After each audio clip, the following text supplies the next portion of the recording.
네, 안녕하세요. 오늘은 2023년 새해부터 변경되는 노동법 관련 규정에 대해서 말씀을 드리려고 합니다. 아무래도 가장 관심이 많으신 것이 최저임금일 텐데요. 최저임금은 보통 8월 달에 결정이 되긴 하는데 실제로 시행이 되는 것은 새해 1월 달부터 시행이 됩니다. 올해는 시간당 9,620원으로 지난해 9,160원보다 한 5% 정도 인상이 되었습니다.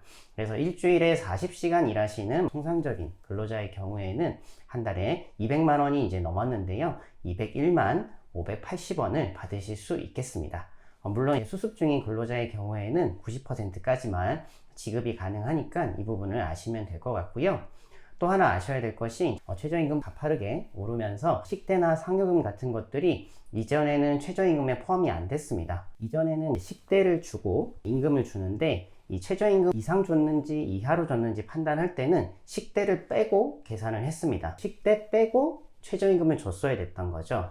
근데 이제 사용자의 부담이나 이런 것들이 많다라는 지적 때문에 최저임금을 넘었는지 안 넘었는지 판단할 때 식대의 일부분을 포함을 하고 있고 점점 식대를 많이 포함을 하고 있는 추세입니다. 그래서 내년부터는 식대의 전액이 다 최저임금에 산입되기 때문에 이 지점을 좀 아시면 될 것 같고, 조금 내용이 복잡하니까요. 궁금한 거는 댓글로 남겨주시면 저희가 답변을 드리겠습니다.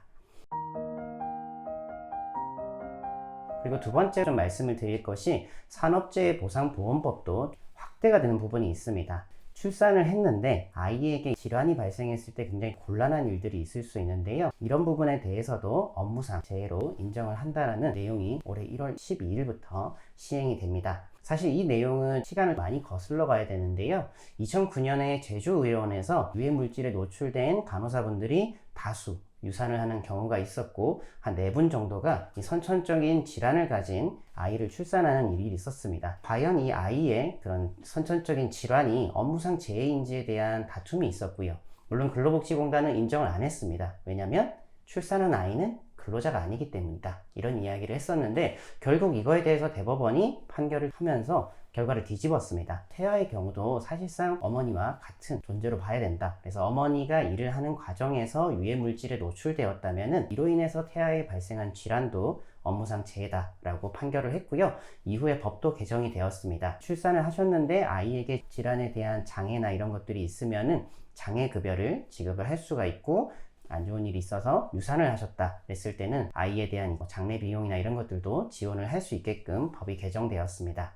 이 산재보험법 같은 경우는 이제 3년 이내에 청구를 할 수 있고, 이 규정도 최근 3년 동안 출산을 하신 분들에게 적용이 됩니다. 그렇기 때문에 2020년 1월 12일 이후로 출산을 하였는데 아이에게 그런 질환이 발생을 했다면은 청구를 할 수 있다는 점을 아시면 되겠습니다. 두 번째로 확대되는 부분은 특수 형태의 근로종사자에 대한 부분인데요. 퀵서비스 기사, 택배기사, 골프장 캐디 같은 분들을 보통 특수고용 노동자라고 많이 부르는데, 이분들 같은 경우는 요건이 있었습니다. 산업재해보험을 적용하기 위해서는 바로 하나의 업체에만 전속되어 있어야 된다.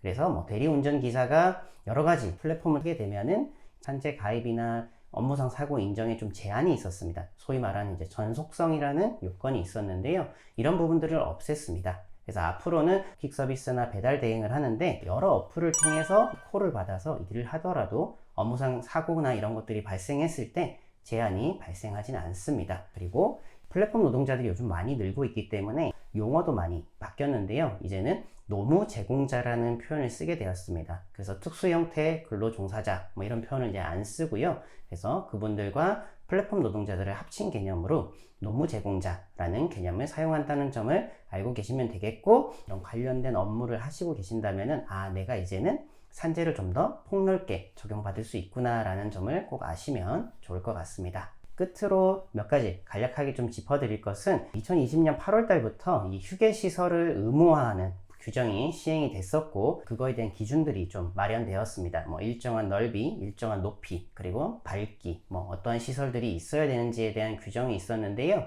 올해 같은 경우는 이제 50인 이상 사업장이 적용이 됐었고요.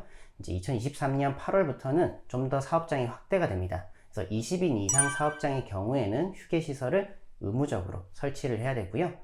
또 한 가지 말씀을 드리면, 이건 좀 월급 받는 분들이 싫어하실 내용일 텐데 세금이 또 오릅니다. 그래서 건강보험료가 1월 달부터 오르게 됩니다.